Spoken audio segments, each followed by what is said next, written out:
Hello student, आज का हमारा टॉपिक है comparative statement and common size statement. इस टॉपिक की हेल्प से हम समझेंगे कि किस तरह से हमारी फर्म ये एनालाइज करती है कि हमारी फर्म प्रीवियस ईयर के बेस पर किस तरह से चेंजेस आ रहे हैं हमारी फर्म में, यानी कि हमारे प्रॉफिट्स हो रहे हैं या लॉसेस हो रहे हैं, क्या हमारे फर्म के अंदर चेंजेस आ रहे हैं, क्या इंक्रीज हो रहा है, क्या डिक्रीज हो रहा है। ठीक है, तो बिना टाइम वेस्ट किए स्टार्ट करते हैं। Comparative financial statements means comparative study of item or components of financial statements for 2 or more years or with that of other enterprises। Means comparative financial statement का मतलब होता है कि वो हमारी जितने फाइनेंशियल स्टेटमेंट है, financial statement means balance sheet और statement of profit and loss account. ठीक, इसके अंदर जितने भी आइटम्स होते हैं, जितने भी कंपोनेंट्स होते हैं, उनमें कंपैरिजन करते हैं, ये देखते हैं कि उसमें क्या चेंजेस आए प्रीवियस ईयर से करंट ईयर में, किस चीज कौन कौन सी चीजें इंक्रीज हुई हैं या कौन कौन सी चीजें डिक्रीज हुई हैं। तो इसकी हेल्प से, ठीक, और इसके अलावा इसकी हेल्प से हम क्या कर सकते हैं, अपनी फर्म के साथ साथ किसी अदर एंटरप्राइजेस से भी कंपेयर कर सकते हैं, जिसमें हम ये चेंजेस देख सकते हैं कि दूसरी फर्म में हमारी फर्म के अकॉर्डिंग क्या क्या चेंजेस हैं, या हमारी फर्म उस फर्म से कितनी बेटर है, या कितनी डिक्रीज हो रही है, या कितनी इंक्रीज हो रही है। इसके बेस पर हम चेक कर सकते हैं। तो अब इसकी क्या, हमारे कंपैरेटिव स्टडी करने के लिए क्या पर्पस है, क्यों हम कंपैरेटिव स्टडी करते हैं, उसका पर्पस है, फर्स्ट दे रखा है data presentation become simple and comparable. यानी कि ये बोल रहा है कि डेटा जो हमारे पास होता है इस कंपैरेटिव स्टडी में हम 2 और मोर ईयर के साथ कंपेयर करते हैं। ठीक, तो इसमें हम क्या करते हैं, एक से ज़्यादा ईयर का हमारे पास डेटा रहता है एक टेबल की फॉर्म में, जिससे डेटा हमारे पास सिंपल फॉर्म में आ जाता है, जिससे हम इजीली कंपेयर कर सकते हैं कि प्रीवियस ईयर से करंट ईयर में क्या क्या चेंजेस आए हैं, यानी अपनी असेट्स लायबिलिटी में कितने चेंजेस आए हैं। नेक्स्ट है इंडिकेट स्ट्रेंथ एंड वीकनेस। यानी कि स्ट्रेंथ एंड वीकनेस मीन्स हम ये भी स्टडी कर लेते हैं कंपैरेटिव स्टेटमेंट के बेस पर या कंपैरेटिव फाइनेंशियल स्टेटमेंट के बेस पर कि हमारे यहाँ पर हमारी लिक्विडिटी कितनी है। मीन्स लिक्विडिटी मीन्स हमारे पास कैश कितना अवेलेबल है, या फिर कैश में इजीली कन्वर्ट होने वाली चीज़ें कितनी अवेलेबल है, या हमारे पास लायबिलिटी कितनी है, असेट्स और लायबिलिटी का कंपेयर है, सारे लायबिलिटी से प्रीवियस ईयर की लायबिलिटी से इस ईयर की लायबिलिटी में कितना चेंजेस आया, या कितनी असेट्स प्रीवियस ईयर के असेट्स से करंट ईयर के असेट्स में या कैपिटल में कितने चेंजेस आए हैं। इससे हमारी फर्म की हमारी स्ट्रेंथ पता लग जाएगी, क्या स्ट्रेंथ है और क्या वीकनेस है, कौन कौन चीज़ों को हमारी डिक्रीज हो रही है, कौन कौन चीज़ें अपनी इंक्रीज हो रही हैं। नेक्स्ट है comparison with other firm and industry performance. इसकी हेल्प से, कंपैरेटिव स्टडी की हेल्प से या कंपैरेटिव फाइनेंशियल स्टेटमेंट की हेल्प से हम कंपेयर कर सकते हैं अपनी फर्म को किसी अदर फर्म से, जिससे हम ये चेक कर सकते हैं कि हमारी फर्म उस फर्म के अकॉर्डिंग बेटर परफॉर्मेंस कर रही है या नहीं कर रही है। यानी कि अगर हमारी फर्म में कोई परफॉर्मेंस में अगर कोई डिक्रीमेंट आ रहा है तो किस बेस पर आ रहा है, इसके लिए हम स्टडी कर सकते हैं इजीली। ठीक है, एनालाइज कर सकते हैं।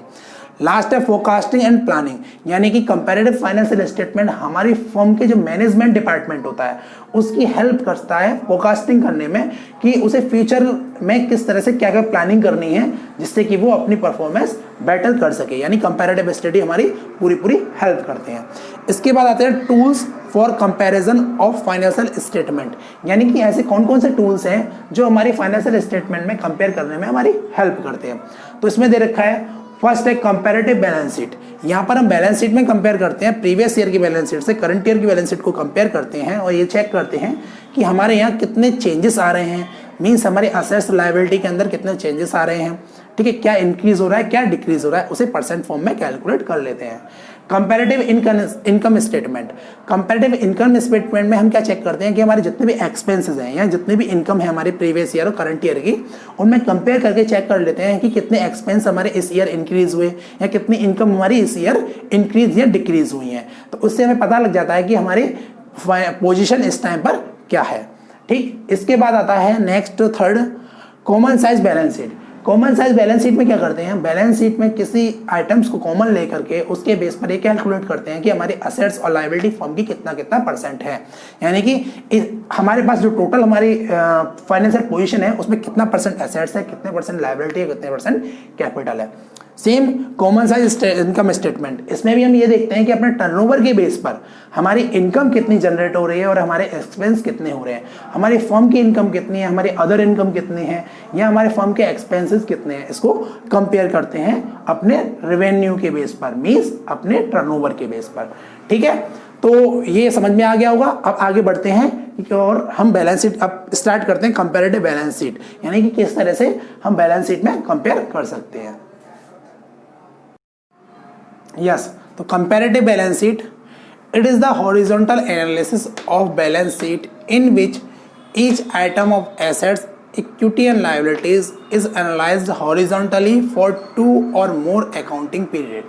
Means it is the horizontal analysis of balance sheet, यानी कि जो comparative statement होता है ये horizontal analysis होता है balance sheets का। इसमें क्या होता है, जितने भी assets और equity and liabilities जितनी भी होती हैं, means assets, capital and liabilities जितनी भी होती हैं, वो सारी की सारी हॉरिजॉन्टल फॉर्म में, मींस उनका इंक्रीज और डिक्रीज चेक किया जाता है। एब्सोल्यूट चेंज जो होता है वो इसमें चेक किया जाता है किस तरह से कितनी कौन कौन सी अपनी एसेट्स इंक्रीज हुई हैं या डिक्रीज हुई हैं, इक्विटी इंक्रीज हुई है डिक्रीज हुई है, लायबिलिटी इंक्रीज या डिक्रीज हुई है, किसमें, फॉर 2 और मोर अकाउंटिंग पीरियड।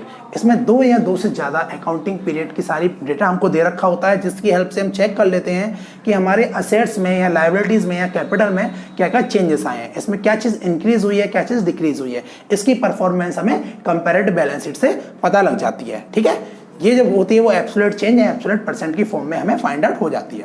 अब इसके क्या क्या एडवांटेज हैं, कंपैरेटिव बैलेंस शीट के बनाने से हमें क्या एडवांटेज मिलते हैं, हमारी फर्म को क्या एडवांटेज होते हैं, वो हम समझ लेते हैं। पहला दे रखा है, it show not only the balance of accounts as at the different dates but also the extent of their increase and decrease between these dates. यानी कि ये कह रहा है कि हमारे कंपैरेटिव स्टेटमेंट में यानी कंपैरेटिव बैलेंस शीट में केवल 2 और 2 से ज़्यादा ईयर्स का जो हमें फाइनेंशियल डेट पर केवल डेटा नहीं दिया होता, डेटा के साथ साथ उसमें ये भी बता रखा होता है कि इन दोनों फॉर्म में यानी कि अगर 2 फॉर्म का कंपैरिजन करते हैं तो 2 फॉर्म में, अगर सेम फॉर्म का कंपैरिजन करते हैं उसके प्रीवियस ईयर से करंट ईयर में, तो क्या क्या चेंजेस हैं, यानी कितनी क्या क्या चीज़ इंक्रीज हुई है और क्या डिक्रीज हुई है इस डेट पर, जिस डेट पर हम इसको प्रिपेयर कर रहे हैं उस डेट पर।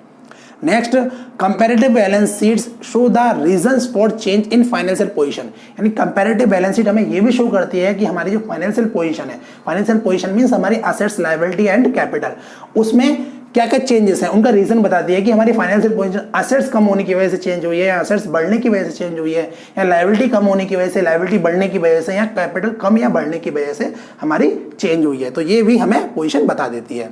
नेक्स्ट है, it has data of 2 balance sheet which may be used in study the trends in enterprises। यानी कि ये बता रहा है कि इस बैलेंस शीट के अंदर 2 बैलेंस शीट्स का डेटा होता है, यानी कि ये कंपैरेटिव बैलेंस शीट जो होती है इसके अंदर 2 बैलेंस शीट का डेटा होता है, जिससे क्या होता है हम ये चेक कर लेते हैं, ट्रेंड चेक कर लेते हैं कि इस टाइम पर हमारी फाइनेंशियल पोजीशन क्या है, यानी हमारी एसेट्स और लायबिलिटीज में क्या डिक्रीज और क्या इंक्रीज हो रहा है, जिसका इफेक्ट हमारे पर पड़ रहा है। यानी कि हमारी बैलेंस यानी इनकम स्टेटमेंट है या जो भी है वो क्या इफेक्ट पड़ रहा है। ठीक है, अपनी लिक्विडिटी, अपनी सब कुछ इसमें फाइंड आउट कर लेते हैं, जिसकी बेस पे हमारे जो मैनेजर हैं वो फोरकास्टिंग कर सकते हैं फ्यूचर में और उसके बेस पर प्लानिंग कर सकते हैं। तो ये हो गया कंपैरेटिव बैलेंस शीट और उसके एडवांटेज। अब हम फॉर्मेट समझ लेते हैं, इसका फॉर्मेट क्या होता है। यस, तो ये फॉर्मेट है कंपैरेटिव बैलेंस शीट का। फॉर्मेट और कंपैरेटिव बैलेंस शीट इसमें कर लिखते हैं, comparative balance sheet as at, जो भी डेट हो, जिस डेट को हम इसको बनाते हैं उस डेट को यहाँ पर मेंशन कर देते हैं। तो ये फॉर्मेट हमारे पास है। अब सबसे पहले तो हम ये चीज़ समझ लेते हैं, हमने बैलेंस शीट कंपनी की पढ़ी हुई है, तो जो कंपनी की बैलेंस शीट है ये सेम फॉर्मेट है। यहाँ तक के जो कॉलम होते हैं, मीन्स ये हमारे अगर ये सारे कॉलम देखे जाएँ 1 2 3 4, यहाँ तक सारे कॉलम वही हैं जो बैलेंस शीट के फॉर्मेट में होते हैं। वही सारी चीज़ हमारी सेम टू सेम लिखी हुई हैं। इक्विटी एंड लायबिलिटी जिसके अंदर लिखा हुआ है share holder fund, share holder fund के अंदर share capital, reserve and surplus. Non current liability है फिर नेक्स्ट, जिसके अंदर लिखा हुआ लॉन्ग टर्म बोरोइंग और लॉन्ग टर्म प्रोविजन। फिर करंट लायबिलिटी है trade payable, short term borrowing और अदर शॉर्ट टर्म लायबिलिटीज लिखी हुई हैं। फिर टोटल है। इसके बाद एसेट्स स्टार्ट होती हैं, जो नॉन करंट एसेट्स है फर्स्ट, जिसके अंदर fix assets, non current investment. Second है करंट एसेट्स, जिसके अंदर inventory, trade receivable, cash and cash equivalent, other current assets, lane total. अब इसके सब आइटम्स कुछ हमने लिखे नहीं है यहाँ पर, तो अगर न्यूमेरिकल में हमें दे रखे हैं तो उसको हम यहाँ पर मेंशन कर देंगे। ठीक है, तो ये तो लायबिलिटीज यानी कि लायबिलिटी और एसेट सेम हमने मेंशन कर दी। यहाँ पर नोट नंबर का कॉलम होता है, ये भी as it is same to same रहता है। अब यहाँ पर हमने लिखा है करंट ईयर का अमाउंट, यहाँ प्रीवियस ईयर का अमाउंट, ऐसा एज इट इज हमारे बैलेंस शीट के फॉर्मेट में हमको दे रखा होता है। लेकिन थोड़ा सा एक चीज़ यहाँ पर मैं आपसे बताना चाहूँगा कि ISC बोर्ड और CBSE बोर्ड, 2 बोर्ड होते हैं हमारे। आईएससी बोर्ड और सीबीएसई बोर्ड। अब थोड़ा सा इसमें चेंजेस है सॉल्यूशन में। आईएससी बोर्ड के अकॉर्डिंग हमारा करंट ईयर का कॉलम यही रहता है, प्रीवियस ईयर का कॉलम यही रहता है।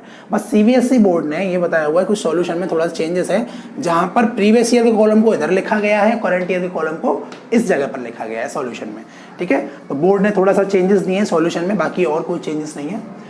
ठीक, करंट ईयर का कॉलम फर्स्ट है, सेकंड है अपना प्रीवियस ईयर कॉलम। उसके बाद नेक्स्ट जो फॉर्मेट में दे रखा है वो है एब्सोल्यूट चेंज। एब्सोल्यूट चेंज का मतलब क्या होता है? यहाँ पर एब्सोल्यूट चेंज का मतलब समझेंगे, current year minus previous year.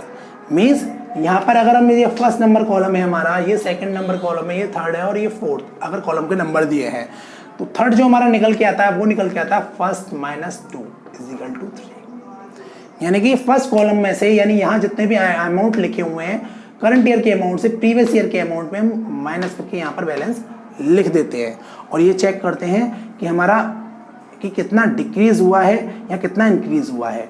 अगर करंट ईयर का अमाउंट से प्रीवियस ईयर माइनस करके वैल्यू प्लस की आ रही है तो इट मीन्स इंक्रीज हुआ है, और करंट ईयर से प्रीवियस ईयर माइनस करके वैल्यू माइनस की आ रही है यानी कि इट मीन्स डिक्रीज हुआ है। तो यहाँ पर चेंज हम निकालते हैं इंक्रीज और डिक्रीज की फॉर्म में। जितने भी प्लस की वैल्यू होती हैं उनको सिंपल लिख दिया जाता है, माइनस की वैल्यू को हम ब्रैकेट में लिख देते हैं, जिससे हमें पता लग जाए ये माइनस की वैल्यू ब्रैकेट की वैल्यू है। ठीक है, इस तरह से हम सारा का सारा चेंजेस निकालते हैं, current year minus previous year के एब्सोल्यूट चेंज निकाल लेते हैं सभी आइटमों का इंक्लूडिंग टोटल। इसके बाद आता है हमारा percentage change. Last percentage change के लिए हम क्या करते हैं, absolute change multiply by 100 upon previous year amount करके हम निकालते हैं। तो इसका फॉर्मूला मैं लिख देता हूं यहाँ पर। परसेंटेज चेंज निकालने के लिए क्या करना पड़ेगा हमको, यहाँ पर हमको करना पड़ेगा चेंज, यानी कि जो फिर से लिखता हूं मैं, यानी कि change into 100 upon previous year amount. हमें परसेंटेज चेंज निकालने के लिए चेंज, जो भी अपना एब्सोल्यूट चेंज हुआ है वो change into 100 upon previous year amount, यानी प्रीवियस ईयर अमाउंट। कहने का मतलब यह है कि अगर हम शेयर कैपिटल का चेंज निकाल रहे हैं परसेंटेज चेंज, तो शेयर कैपिटल का change into 100 upon share capital का प्रीवियस ईयर वाला ही अमाउंट, यानी जिसका हम परसेंट चेंज निकाल रहे हैं उसी का चेंज और उसी का प्रीवियस ईयर वाला अमाउंट नीचे अपॉन में रख के हम निकाल लेते हैं। प्रीवियस ईयर अमाउंट को हम बेस में इसलिए रखते हैं कि यहाँ पे जितने भी चेंज हम निकालेंगे इंक्रीज और डिक्रीज के, वो प्रीवियस ईयर से कंपेयर करके ही हम निकालते हैं। यानी प्रीवियस ईयर से कंपेयर करेंगे कि इस ईयर में हमारा इंक्रीज हुआ है या डिक्रीज, उसके बेस पर परसेंटेज इंक्रीज और डिक्रीज हम कैलकुलेट कर लेते हैं। तो ये अपना सिंपल सा फॉर्मेट है। अगर आपको बैलेंस शीट का फॉर्मेट अच्छे से याद है तो इसको इजीली बनाया जा सकता है, कोई प्रॉब्लम नहीं है। बस ये 4 कॉलम एज इट इज रहते हैं अपने बैलेंस शीट में, ये 2 कॉलम एक्स्ट्रा चेंज बढ़ गए अपने एब्सोल्यूट चेंज के और परसेंटेज चेंज के। तो एब्सोल्यूट चेंज के लिए हम क्या करते हैं, यहाँ पर इस तरह से सॉल्व कर लेते हैं, यानी कि 1 current year minus previous year करके, और उसके बाद परसेंट निकालने के लिए चेंज इनटू 100 अपन प्रीवियस ईयर अमाउंट, ये मैंने फॉर्मूला यहाँ पर लिखा हुआ है। इसकी हेल्प से हम इस पूरे को सॉल्व कर लेते हैं। बहुत इजी क्वेश्चन होता है, इसको बहुत इजीली कर सकते हैं। हमारा जो भी टाइम जाता है वो केवल और केवल इसमें जाता है थोड़ा सा, बाकी सब कुछ हम बहुत इजीली इसको सॉल्व कर सकते हैं। ठीक है, अब आगे पढ़ते हैं नेक्स्ट। यस, तो हमने ये एग्जाम्पल लिया हुआ है यहाँ पर कंपैरेटिव बैलेंस शीट का। इस एग्जाम्पल की हेल्प से हम समझते हैं कि इस न्यूमेरिकल को हम किस तरह से सॉल्व करेंगे। ठीक है, तो compare in the book of Ayush limited मैं बना रहा हूँ comparative balance sheet as at 31 March 2020 को, जिसमें कि मैंने ये सारी लायबिलिटीज और सारी असेट्स लिखी हुई हैं। इन सबके अमाउंट मैंने करंट ईयर के यानी 31 मार्च 2020 को और 31 मार्च 2019 मीन्स प्रीवियस ईयर के सारे अमाउंट इनके लिखे हुए हैं। यहाँ पर शेयर कैपिटल मेरे पास दोनों दे रखी हैं, रिजर्व एंड सरप्लस है। नॉन करंट लायबिलिटी में लॉन्ग टर्म बोरोइंग है, करंट लायबिलिटी में ट्रेड पेबल है, नॉन करंट एसेट्स में फिक्स एसेट्स में टेंजिबल फिक्स एसेट्स और इनटेंजिबल फिक्स एसेट्स है, करंट एसेट्स में उसमें ट्रेड रिसीवेबल और कैश एंड बैंक बैलेंस है मेरे पास। तो जिस तरह से मैं न्यूमेरिकल में जो जो आइटम दे रखेंगे उनकी हेडिंग और सब हेडिंग हमें इस क्वेश्चन में लिखनी है, सारी नहीं लिखनी है। अब हमें करंट ईयर कॉलम ये गया और प्रीवियस ईयर कॉलम ये गया, ये एज इट इज रहेगा। और हम जब न्यूमेरिकल हमें एग्जाम में दे रखा होगा तो पहले हम चेक कर लेंगे कौन सी ईयर किधर दे रखी है, तो हमें ये चेक करके ही यहाँ पर लिखना है। इधर करंट ईयर का ही आता है, इधर प्रीवियस ईयर का ही आता है, किसमें, आईएससी बोर्ड के अकॉर्डिंग। बट सीबीएसई में अगर करते हैं तो इधर प्रीवियस ईयर का कॉलम पहले बनता है और करंट ईयर का कॉलम बाद में बनता है इस फॉर्मेट के अंदर। ठीक है, तो दोनों बोर्ड में थोड़ा थोड़ा डिफरेंस है, हम ये चेक करके चलेंगे। अब हमें न्यूमेरिकल सॉल्व करने के लिए एब्सोल्यूट चेंज चाहिए, परसेंटेज चेंज चाहिए। अब निकालना शुरू करते हैं, सॉल्व करना स्टार्ट करते हैं। तो एब्सोल्यूट चेंज के लिए मैंने क्या बताया था आपको, current year minus previous year. Check करेंगे, अगर वैल्यू डिक्रीज हो रही है तो डिक्रीज का लिखेंगे और इंक्रीज हो रही है तो इंक्रीज। करंट ईयर 7,20,000, प्रीवियस है 6 लाख, 720 माइनस 6 लाख यानी 1,20,000, वैल्यू प्लस की आ रही है। इट मीन्स हमारा शेयर कैपिटल इंक्रीज हुआ है। ठीक, reserve and surplus 3 lakh current year में पहले था 2,40,000, तो 60,000 रुपीज का हमारा इंक्रीज हुआ है। ठीक है, इसके बाद आता है non current liability. Non current liability हमारी अब है 5,10,000, पहले थी 3,40,000, यानी कि ये भी अपनी इंक्रीज हुई है। ये अपनी कितनी इंक्रीज हो गई है टोटल मिला करके, ये अपनी इंक्रीज हुई है 510 माइनस 140 यानी 160 प्लस 10 यानी 1,70,000 रुपीज की ये अपनी इंक्रीज हो गई है। लॉन्ग टर्म बोरोइंग 1,70,000 रुपीज का अपना इंक्रीज हो गया है। इसके बाद आता है अपना करंट लायबिलिटीज में ट्रेड पेबल है, अब है 2,40,000, पहले था 3 लाख। इट मीन्स ये हमारा डिक्रीज हुआ है, 60,000 रुपीज इसमें हमारे कम हो गए हैं। तो 60,000 रुपीज हम जो कम हुए हैं उसको ब्रैकेट में लिखेंगे। ब्रैकेट की वैल्यू को हम यहाँ माइनस की वैल्यू ट्रेड करके चलेंगे, जिससे कि हमारा कोई भी प्रॉब्लम हमें ये सॉल्व करते टाइम पर नहीं आए। ठीक है, अब आगे इसके बढ़ेंगे, टोटल को बाद में करते हैं, लास्ट में कर लेंगे। फिर उसके बाद आते हैं tangible fixed assets. Tangible fixed assets अब है हमारे पास 13 लाख, पहले थी 3 लाख रुपीज़ की, यानी ये भी हमारी 3 लाख रुपीज़ की इंक्रीज हुई है करंट ईयर में। ठीक, उसके बाद इंटेंजिबल फिक्स एसेट्स, इंटेंजिबल पहले 2 लाख की, अब 2 लाख रुपए की है, पहले भी 2 लाख की थी, मीन्स नो चेंज। मीन्स यहाँ पर ये पहले भी हमारे पास 2 लाख रुपीज़ की थी, अब भी 2 लाख रुपीज़ की हैं, तो इसमें हमारा कोई भी चेंजेस नहीं आया है। ठीक है, इसके बाद आता है अपना ट्रेड रिसीवेबल। ट्रेड रिसीवेबल हमारा अभी है 2,50,000 का, पहले था 2,40,000 का, मीन्स 10,000 इसमें इंक्रीज हुए हैं। ठीक है, अब है कैश एंड बैंक बैलेंस, हमारे पास 20,000 है, प्रीवियस ईयर में हमारे 40,000 था। इट मीन्स 20,000 यहाँ पर डिक्रीज हुए हैं, तो जो वैल्यू डिक्रीज हुई है उसे हम ब्रैकेट में लिख देंगे। ठीक है, अब कंपेयर कर लेते हैं इनका बैलेंसेस का। यहाँ पर 17,70,000 करंट ईयर में है, प्रीवियस ईयर में हमारे पास था 14,80,000, यानी 2,70,000 प्लस 20 यानी 2,90,000 रुपीज़ का हमारा इंक्रीज हुआ है। बैलेंस शीट का टोटल 2,90,000 का, जो यहाँ पर है सेम टू सेम यहाँ पर है, मीन्स 2,90,000 हमारा ये बैलेंस इंक्रीज हुआ है बैलेंस शीट का टोटल। अब इस तरह से हमने एब्सोल्यूट चेंज निकाल लिए current year minus previous year करके। अब हम निकालना शुरू करेंगे percentage, absolute percentage. Absolute percentage का फॉर्मूला क्या होता है, change into 100 upon previous year amount, यानी जो चेंजेस हुआ है इनटू 100 करेंगे, प्रीवियस ईयर से कैलकुलेट करके उसको निकाल देंगे। हम एक तो सॉल्व करके देख लेते हैं, मेरे पास कैलकुलेटर है, आप लोग ISC बोर्ड में तो आप कैलकुलेटर यूज कर सकते हैं इसके लिए, बट CBSE बोर्ड में ये फैसिलिटी नहीं है कैलकुलेटर की, तो CBSE बोर्ड में आपको ये सॉल्व करना ही पड़ेगा। बस कैलकुलेटर का यूज अब ISC बोर्ड वाले स्टूडेंट इजीली कर सकते हैं, तो उनके लिए बेनिफिट मिल जाता है, तो उनका ये क्वेश्चन सॉल्व करना इजी हो जाता है। अगर आपकी कैलकुलेशन स्पीड अच्छी है तो इसको बहुत जल्दी आप सॉल्व कर सकते हैं। हम भी करने की कोशिश करते हैं। 1,20,000 अगर हम इसको यहाँ सॉल्व करते हैं, हम यहाँ रफ पर कर लेते हैं, 1,20,000 इंटू 100 अपॉन 6 लाख, अपॉन में आ जाएगा 6 लाख, 50 2 और 3 50 हमने ये कट कर दिए हैं, 6 से 120 कटेगा 20 टाइम, यानी कि ये हमारा 20% आ चुका है। ठीक है, इस तरह से हम इसको सॉल्व कर लेंगे।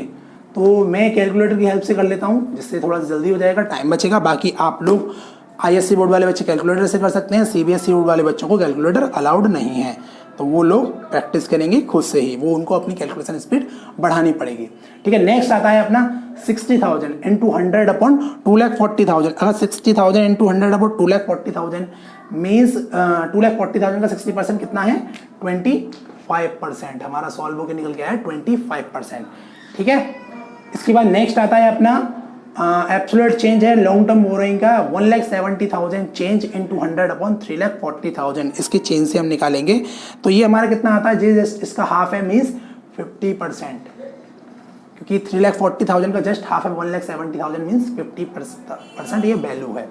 इसके बाद आता है अपना 60,000 डिक्रीज अमाउंट है, 3 लाख से कंपेयर करेंगे तो 3 लाख का 20% है अपना 60,000 रुपीज़। हम इजीली कैलकुलेशन अगर आपकी अच्छी तो बहुत अच्छी कर सकते हैं। तो ये 20% आ गया, ब्रैकेट की वैल्यू है ये, यानी कि 20% जो आपका हुआ है वो डिक्रीज हुआ है आपका। ठीक है, तो 20% आपने ये लिख दिया। इसके बाद में आपका क्या आता है, इसके बाद में हम यहाँ करते हैं, टोटल को लास्ट में कर देंगे, दोनों का सेम है इसलिए। फिर है हमारा 3 लाख इंटू 100 अपॉन 10 लाख, यानी 10 लाख का 3 लाख मात्र 30% हो गया ये अपना। ठीक है, इसको जब हम कंपेयर करेंगे, कैलकुलेटर सॉल्व करेंगे तो 3 लाख इंटू 100 अपॉन 10 लाख करेंगे तो ये 30% हमारा आ जाता है। इसके बाद हमारा चेंज जीरो है, यानी चेंज नहीं है। बेस में 2 लाख रुपीज़ है तो चेंज मीन जीरो। जब चेंज ही नहीं है तो नो इंक्रीज नो डिक्रीज। ठीक, इसके बाद आता है अपना 10,000 इंटू 100 अपॉन 2,40,000 जो ट्रेड रिसीवेबल का अमाउंट है। ये थोड़ा पॉइंट में आएगा क्योंकि ये डायरेक्ट इसका परसेंट नहीं है, इसको कैलकुलेट कर लेते हैं हम। तो 10 लाख और 2,40,000 तो ये हमारा कैलकुलेट करके आ रहा है 4.17 अप्रॉक्स के अकॉर्डिंग आ रहा है। तो 4.17% इसकी हो जाती है। ठीक है, तो ये अपना हो गया 10,000 इंटू 100 2,40,000 4.17% हमारा निकल के आया। ये प्लस की वैल्यू प्लस आ गया।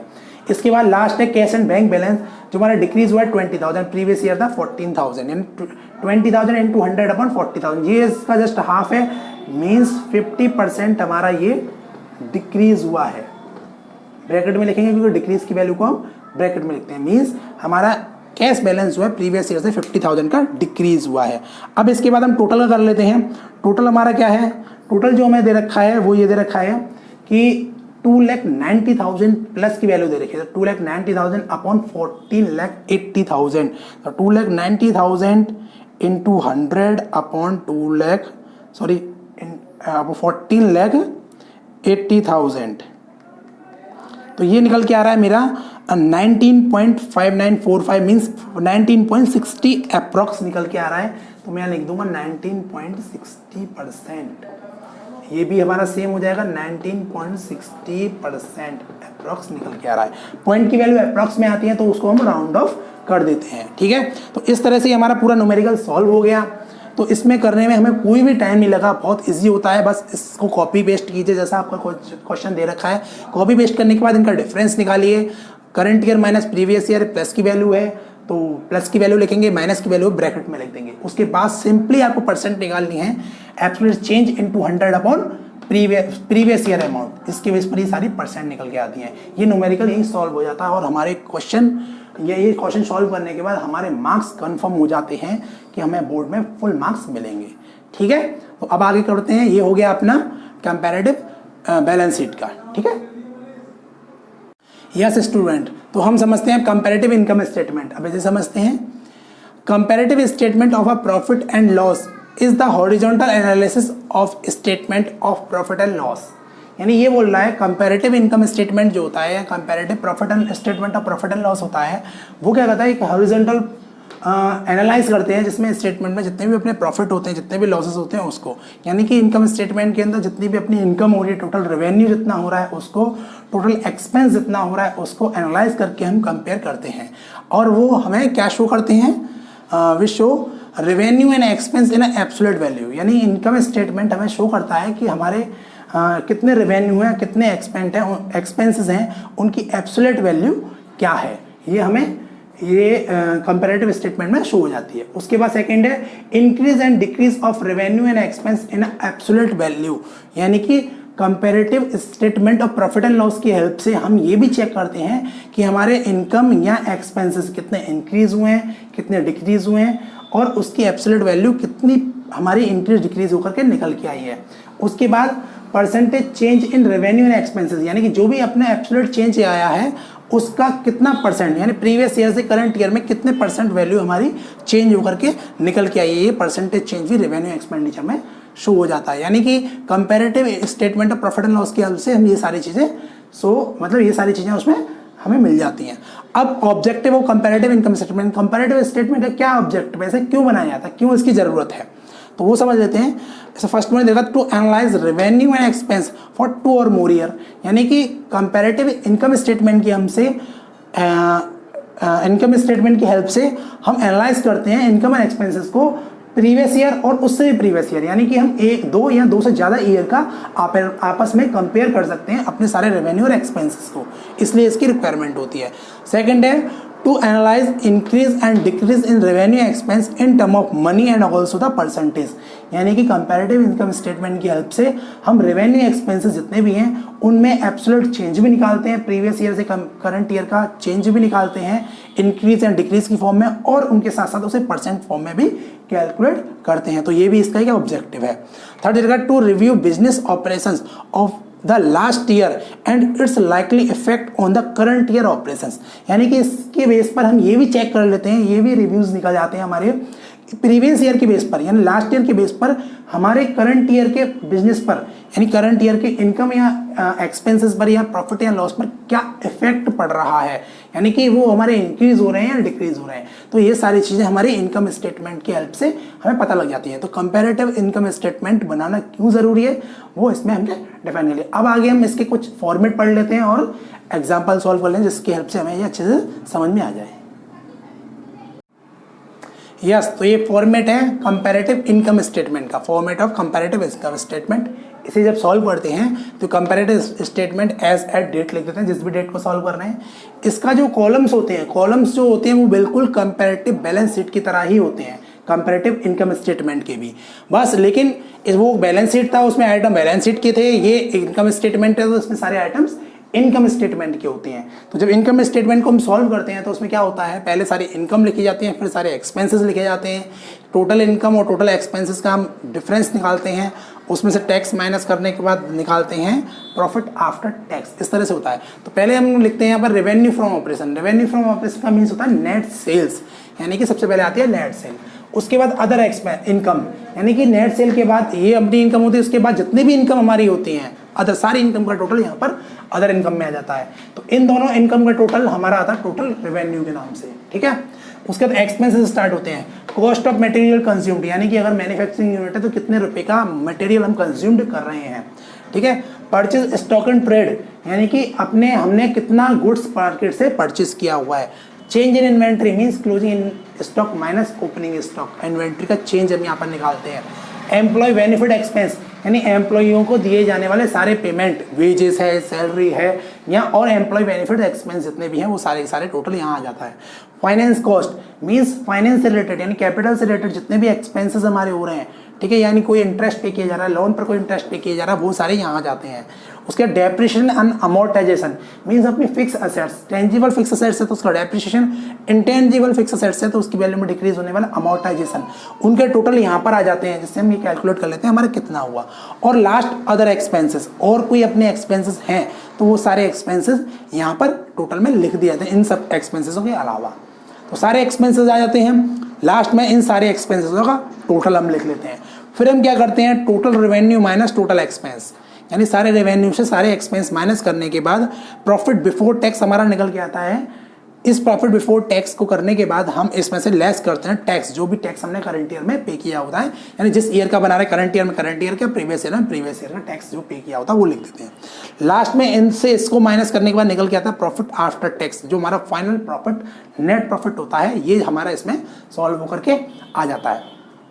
तो इसका फॉर्मेट भी ये करंट ईयर के सारे अमाउंट यहाँ लिख देते हैं, प्रीवियस ईयर के सारे अमाउंट यहाँ लिख देते हैं। फिर इसके बाद सेम इसमें भी एब्सोल्यूट चेंज निकालते हैं, current year minus previous year absolute change निकलता है। मैंने कॉलम नंबर 1 अगर ये है, 2 अगर ये है, 3 अगर ये है, 4 अगर ये है, तो column number 1 minus 2 is equal to 3, यानी कि कॉलम नंबर 1 में से कॉलम नंबर 2 माइनस करके हमारा एब्सोल्यूट चेंज कॉलम नंबर 3 हमारा निकल कर आ जाता है।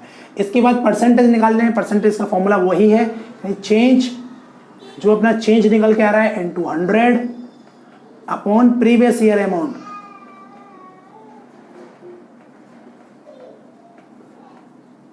यानी प्रीवियस ईयर अमाउंट मींस ये वाला अमाउंट, यानी जो भी चेंज इसका आया है, मान लीजिए रेवेन्यू फ्रॉम ऑपरेशन का देख रहे हैं तो रेवेन्यू फ्रॉम ऑपरेशन का change into 100 upon revenue from operation का प्रीवियस ईयर का अमाउंट, इससे हमारा निकल के आता है परसेंटेज चेंज, इस ईयर का परसेंटेज चेंज।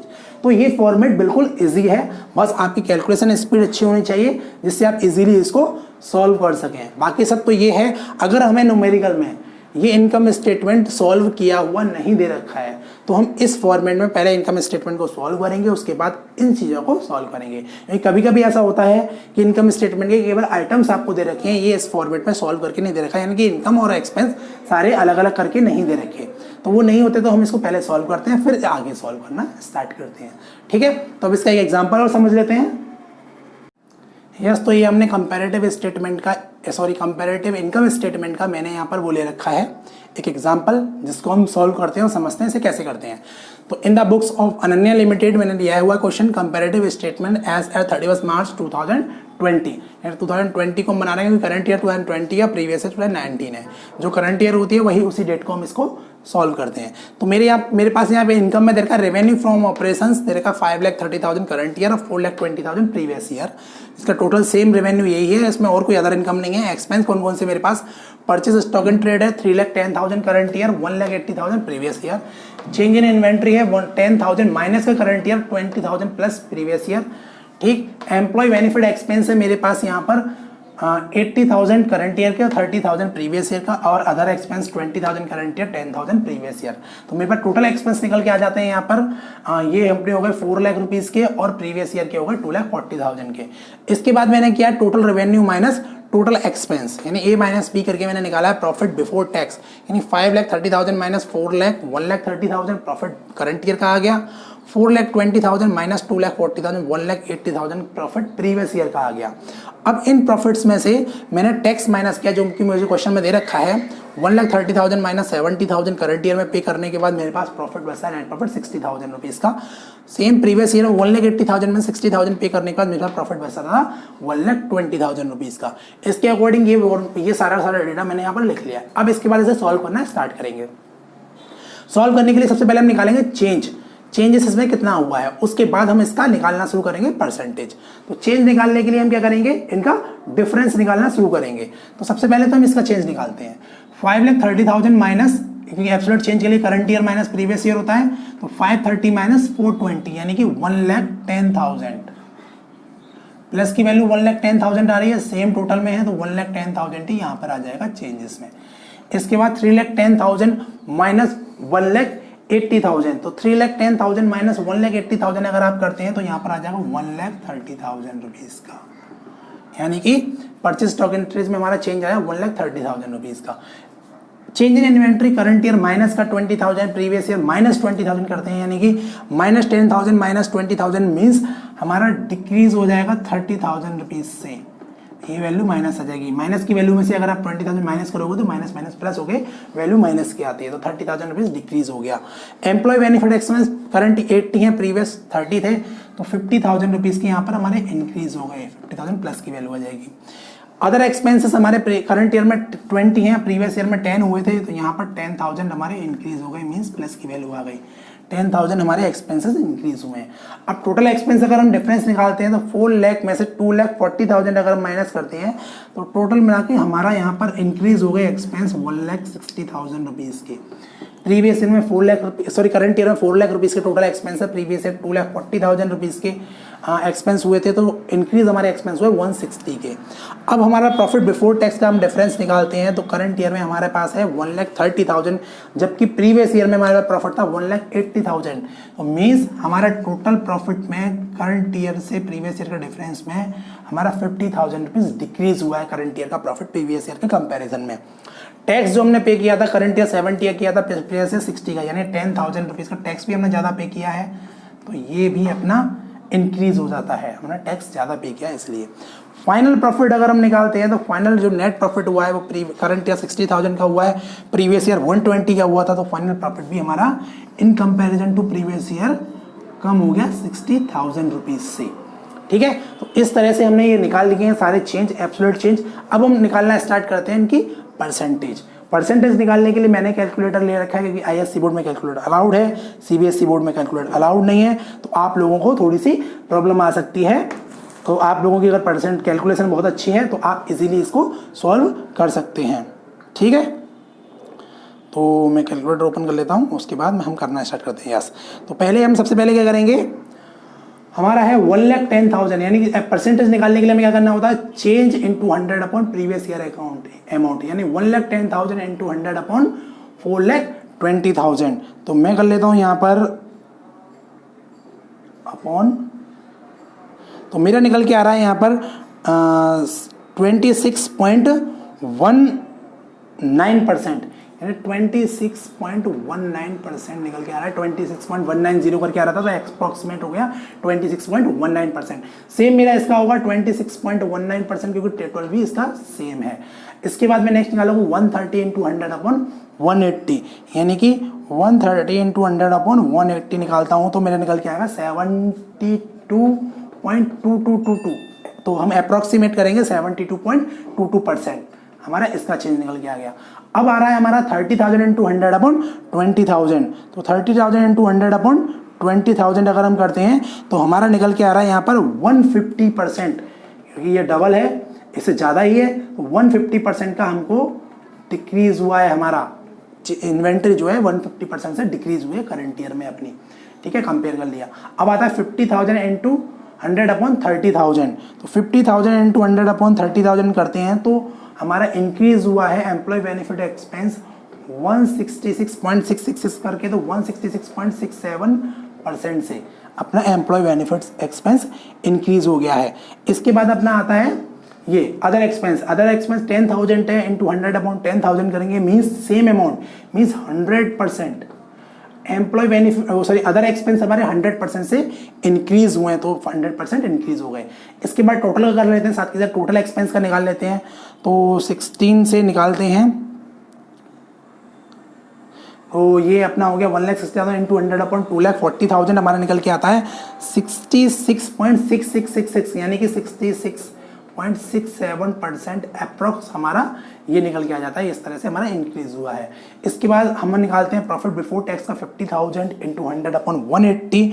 तो 50,000 इंटू 100 अपॉन 180 करते हैं तो हमारा निकल के आ रहा है 27.777, यानी कि 27.78 अप्रॉक्सीमेट हमारा निकल के आ रहा है। लेकिन ये परसेंट डिक्रीज हुआ है, ये चेंज डिक्रीज हुआ है, तो परसेंट भी हमारा डिक्रीज होगा, यानी इतना परसेंट हमारा प्रॉफिट कम हो गया है।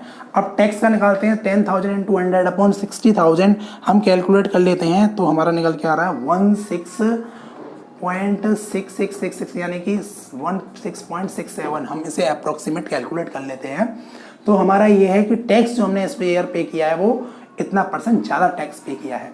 अब फाइनल नेट प्रॉफिट हम निकालते हैं 60,000 इंटू 100 अपॉन 120, यानी जस्ट इसका हाफ है, तो 50% हमारा प्रॉफिट डिक्रीज हुआ है प्रीवियस ईयर से। तो इस तरह से हमारा नेट प्रॉफिट डिक्रीज हुआ है 50% प्रीवियस ईयर के कंपैरिजन में। तो इस तरह से हमने ये कंपेयर करके निकाल लिया, कंपैरेटिव इनकम स्टेटमेंट हमने कैलकुलेट कर लिया है प्रीवियस ईयर से करंट ईयर में किसने कंपेयर करके सारे इनकम और एक्सपेंसेस में हमारे कितने कितने चेंजेस आए हैं। तो ये करना बहुत ईजी है, अगर आपको ये फॉर्मेट अच्छे से आता है तो आप इजीली इसको कर सकते हैं। जो भी टाइम स्पेंड होता है उस परसेंट को कैलकुलेट करने में होता है। आईएससी बोर्ड के बच्चों के पास ये बेनिफिट है, इनके पास कैलकुलेटर, बट सीबीएसई बोर्ड में नहीं होता है। तो उसके लिए ये है कि आप लोगों की स्पीड, कैलकुलेशन स्पीड काफ़ी अच्छी होनी चाहिए ताकि आप जल्दी से जल्दी इसको सॉल्व कर सकें। इसके मार्क्स कन्फर्म होते हैं, बहुत ईजी से सॉल्व करना होता है, ठीक। तो आज के लिए इतना ही, थैंक यू। अगर आपको कोई भी डाउट होता है तो आप हमें कमेंट बॉक्स में कमेंट करके पूछ सकते हैं, या हमारे जो व्हाट्सअप नंबर है, व्हाट्सअप नंबर पर, जो हमारा ये व्हाट्सअप नंबर है, इस व्हाट्सअप नंबर पर आप हमसे व्हाट्सअप मैसेज कर भी अपने डाउट्स क्लियर कर सकते हैं। तो आज के लिए इतना ही, थैंक यू।